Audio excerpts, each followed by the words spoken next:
Bismillahirrahmanirrahim.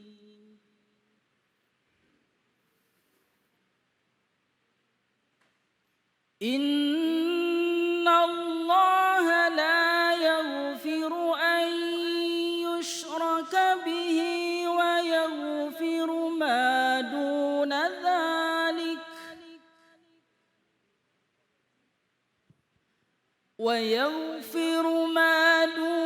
dhalik liman yasha'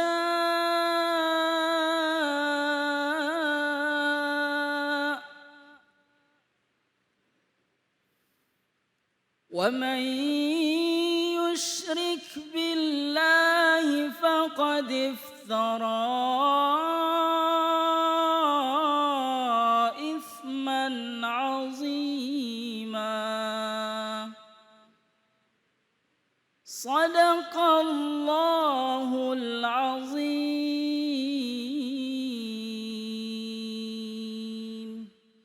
Maha benar Allah dengan segala firman-Nya. Sesungguhnya Allah tidak akan mengampuni dosa syirik. Dan Dia mengampuni dosa selain syirik itu. Bagi siapa yang dikehendakinya. Barang siapa yang mempersekutukan Allah, maka sungguh ia telah berbuat dosa yang besar. Quran Surat An-Nisa ayat 48. Baik, terima kasih kepada qori kita Ustadz Mustaqim yang sudah membacakan Quran yang begitu indah. Mudah-mudahan putra-putri kita di rumah juga para pemirsa bisa mempunyai anak ataupun regenerasi yang bisa membaca Al-Quran dengan fasih. Selanjutnya mari sama-sama kita dengarkan pemaparan dari guru kita yaitu Habib Ges Asgab. Kepada beliau waktu dan tempat kami persilahkan. Alhamdulillah. Wassalatu wassalamu ala sayyidina Rasulillah. Sayyidina wa maulana Muhammad ibni Abdillah. Wa ala alihi wa sahbihi wa mawalah. Wa la hawla wa la quwata illa billah amma ba'd. Syirik secara umum adalah menyekutukan Allah Subhanahu wa ta'ala. Namun secara khusus syirik dibagi menjadi 6 kategori oleh Al-Imam As-Sanusi. Ada syirik yang dapat menjadikan seseorang itu kafir. Ada juga jenis syirik yang tidak menjadikan seseorang itu kafir, akan tetapi menjadikannya fasik, berdosa besar di sisi Allah Subhanahu wa ta'ala. Di dalam surat An-Nisa ayat 48 ini Allah Subhanahu wa ta'ala dengan tegas mengatakan bahwa Allah tidak akan mengampuni apabila ada kesyirikan. Sementara dosa-dosa selain syirik, apabila Allah berkehendak dan syarat-syarat taubat tersebut dipenuhi, maka Allah akan mengampuninya. Hadirin sekalian dimuliakan oleh Allah wal hadirat, maka penting bagi kita untuk menajamkan fikiran kita, mendengarkan apa yang akan saya sampaikan, agar kita bisa membedakan mana syirik yang dapat menjadikan seseorang murtad, mana syirik yang memasukkan pelakunya ke dalam kefasikan meskipun tidak murtad. Yang pertama adalah syirkul istiqlal. Istiqlal artinya kemerdekaan atau independen. Syirkul istiqlal ini maksudnya seseorang menjadikan zat lain daripada Allah Subhanahu wa ta'ala yang sama-sama memiliki kekuatan, yang sama-sama memiliki kehendak mutlak. Sebagaimana orang-orang Majusi, mereka mempercayai 2 Tuhan. Ada Tuhan kebaikan yang namanya Ahura Mazda, ada Tuhan kejahatan yang namanya Ahruman. Jadi kebaikan dan keburukan ini adalah ciptaan 2 Tuhan yang berbeda. Ini keliru. Orang yang meyakini ada pencipta selain Allah Subhanahu wa ta'ala, maka dirinya sudah keluar dari agama Islam. Maka daripada itulah Allah Subhanahu wa ta'ala berfirman, ata'buduna ma tanhitun wallahu khalaqakum wa ma ta'malun. Kalau kata orang Bekasi, are you worshiping? What your hands are creating? When Allah Subhanahu wa taala created you and your action. Apakah kamu akan menyembah apa yang tanganmu ciptakan? Sementara perbuatanmu yang menciptakan adalah Allah. Tanganmu yang menciptakan adalah Allah Subhanahu wa taala. Ini syirik yang pertama. Yang kedua, syirku tab'id. Tab'id artinya susunan.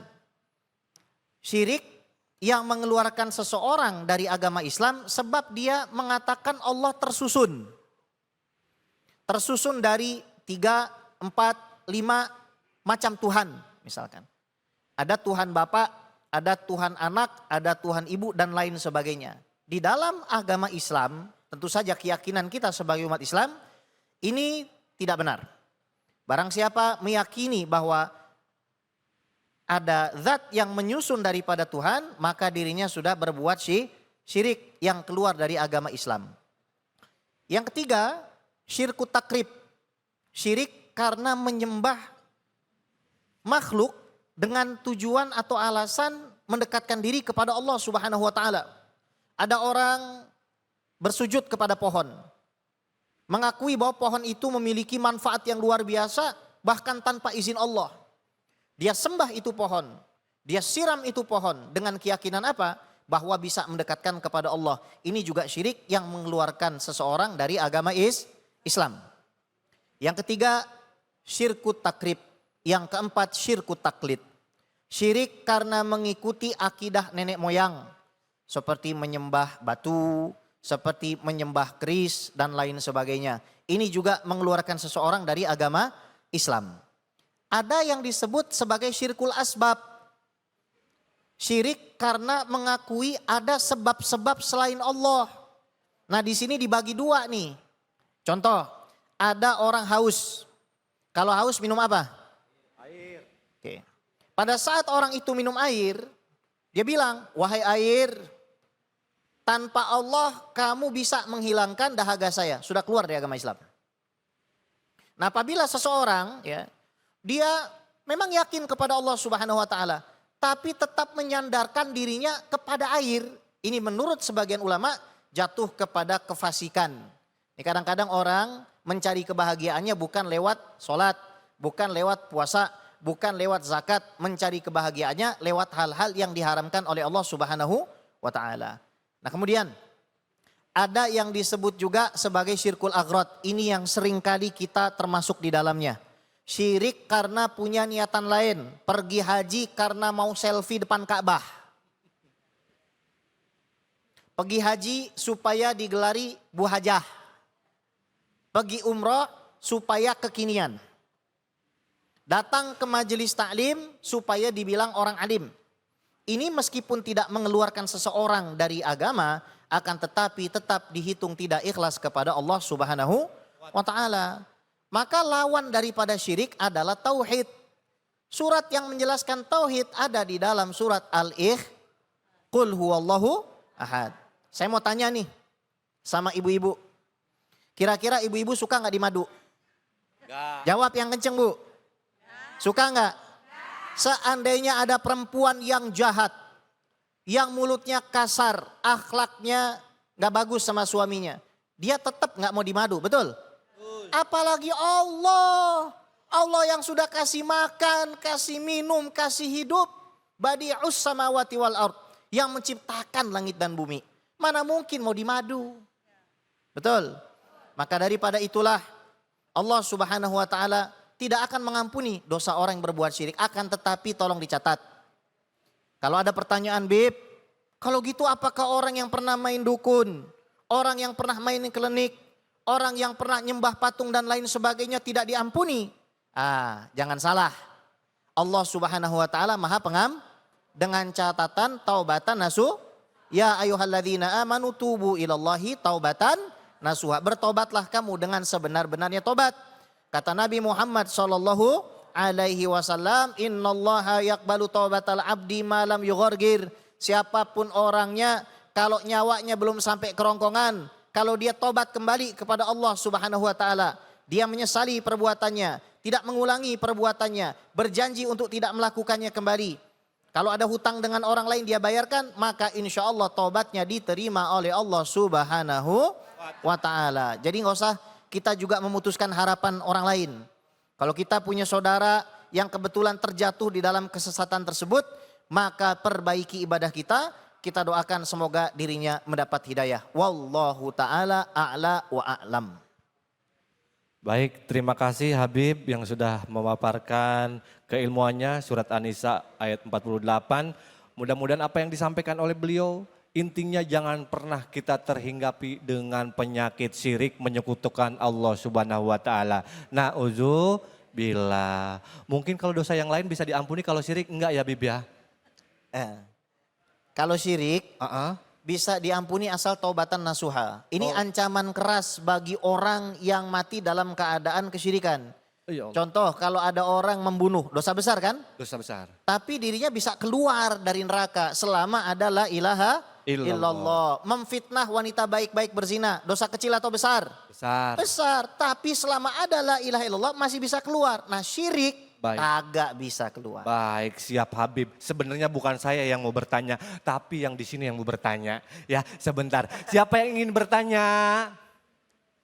Banyak yang mau bertanya. Coba saya pilih aja ibu yang di depan sebelah sini. Dengan ibu siapa, dari mana? Assalamualaikum warahmatullahi wabarakatuh. Waalaikumsalam warahmatullahi wabarakatuh. Saya Neneng Samsia dari Majlis Taklim Miftahul Huda Darussoleh. Baik Ibu Nenek. Saya ingin bertanya kepada Habib. Oh iya. Bagaimana seorang contekannya dibuka. Nyontek dulu dah. seperti apa nasib orang yang syirik di neraka? Itu aja Habib. Assalamualaikum warahmatullahi wabarakatuh. Waalaikumsalam warahmatullahi wabarakatuh. Mau nanya lupa catatannya udah disiapin tapi lupa ya Bu ya. Iya, namanya grogi ada kamera. Baik Habib, seperti apa siksanya buat orang yang memang masuk kategori syirik? Silakan Habib. Baik, siksaan di neraka yang paling ringan itu kita pakai sendal, kemudian otak kita mendidih. Itu yang paling ringan. Kalau yang paling beratnya dosa syirik, kita udah gak bisa ngebayangin Bu. Bukan digergaji lagi, bukan ditusuk lagi, kemaluannya bukan dicabik-cabik lagi. Orang kalau ninggalin sholat aja nih, ninggalin sholat dia dengan sengaja. Nanti di neraka dia ngangkat batu besar, dia pecahin kepalanya sendiri. Utuh lagi, dia angkat batu besar, pecahin lagi kepalanya sendiri. Itu orang yang ninggalkan sholat. Orang yang makan riba, palanya kecil, dadanya kecil, butunuhum kalbuyut. Perutnya segede rumah isinya ular. Itu dosa-dosa yang masih bisa diampunin. Kalau dosa syirik kita udah kagak bisa ngebayangin. Makanya perbaharui iman kita dengan banyak-banyak mengucapkan La ilaha illallah hayyum maujud. La ilaha illallah hayyum ma'bud. La ilaha illallah hayyum baq. Perbanyak mengucapkan la ilaha illallah. Ini zaman sekarang zaman orang jatuh kepada kesyirikan tapi enggak sadar. Lihat di internet. Wah, kalau kamu lahir di tanggal sekian bulan sekian, maka nanti kamu akan terbebas dari dosa. Sejak kapan begitu ceritanya? Ya, jangan sampai kita jatuh kepada hal-hal yang justru malah mengurangi daripada akal dan agama kita. Maka jawabannya adalah tentu saja siksaan yang sangat berat yang kita tidak bisa membayangkannya. Wallahu a'lam. Baik, terima kasih Habib. Alhamdulillah kita makin komplit nih ya. Kadang-kadang kita juga kalau misalnya minum obat, obat ini bagus nih. Nah itu udah syirik ya Habib? Pergi ke dokter. Iya betul. Wah kalau nggak ada dokter, nggak sembuh. Caranya adalah begini.